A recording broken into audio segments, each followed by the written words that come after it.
కాంగ్రెస్ సర్కారును కూల్చేందుకు కేసీఆర్ కుట్ర. భాజపా జాతీయ ప్రధాన కార్యదర్శి బండి సంజయ్ ఆరోపణ. ఈయనకు ఏదో ఒక రపరప లేకపోతే నిద్ర పట్టదు, ఏదో ఒక రపరప పెట్టాలి. అధికారంలో ఉన్నప్పుడేమో భాగ్యలక్ష్యం టెంపుల్ దగ్గరికి పోయి అక్కడో స్విచ్ పెట్టాలి, లేకపోతే మసీదులను దొవ్వుదాం, లింగాలు వెళితే మాకు శవాలు వెళితే మీకు, ఇది ఒక రపరప పెడతాడు. ఇప్పుడు కొత్తగా ఏమంటాడు, కాంగ్రెస్ సర్కారును కూల్చేందుకు కేసీఆర్ కుట్ర.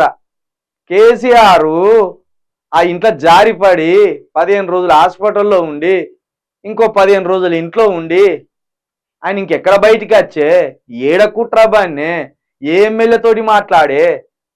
బండి సంజయ్ అన్న, నీకు 85% ఉన్న హిందువులు కరీంనగర్లో ఓడగొట్టినా కూడా బుద్ధి రాలే.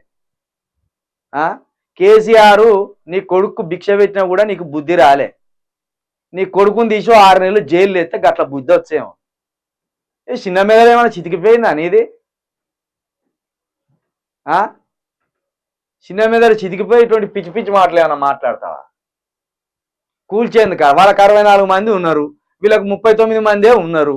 వీళ్ళకు అధికారం రావాలంటే ఏం తక్కువ 21 మంది కావాలి.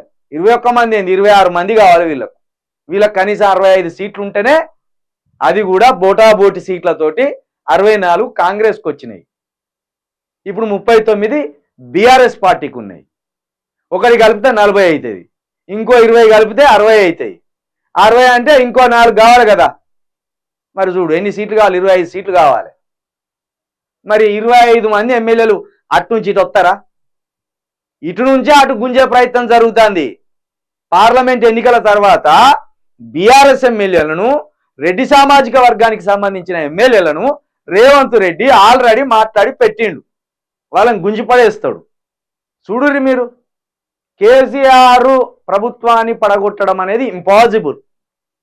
26-27 మంది ఎమ్మెల్యేలను కనుక కేసీఆర్ ఇటు గుంజితే ఇక తెలంగాణ రాజకీయ చరిత్రలోనే కేసీఆర్ అంతటి నీచుడు ఉండడు. అంత చెడ్డపేరు వస్తుంది ఆయనకు. ఎందుకంటే ప్రభుత్వం ఏర్పడి నెల రోజులు కాలే. ప్రభుత్వం మీద పెద్దగా వ్యతిరేకత ఏమి ఇప్పుడు రాలేదు.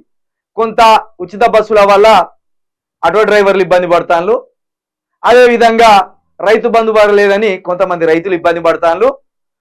ఇది అసంతృప్తి, వ్యతిరేకత కాదు, భారీ వ్యతిరేకత కాదు, అసంతృప్తితోటి ఉన్నారు. వాళ్ళకు 1 సంవత్సరం పోతే వాళ్ళ పాలన ఎట్లున్నదో ఏది ఎట్లున్నదో చూసినాక ప్రజల నుండి వ్యతిరేకత వస్తుందా, అప్పుడు ఎవరు కావాలి ఏంది కావాలి అనేది ఆలోచనకు రావచ్చు ప్రజలు. ఏమిట్లకేం కాలే, కేసీఆర్ ప్రభుత్వాన్ని బలగొడతారని కేసీఆర్ నిందలేస్తే మళ్ళీ బీజేపీ వైపు ప్రజలు చూడాలని ఇది ఒక డ్రామా. బండి సంజయ్ అన్న జర్రను నోరు అదుపులో పెట్టుకోయే జర.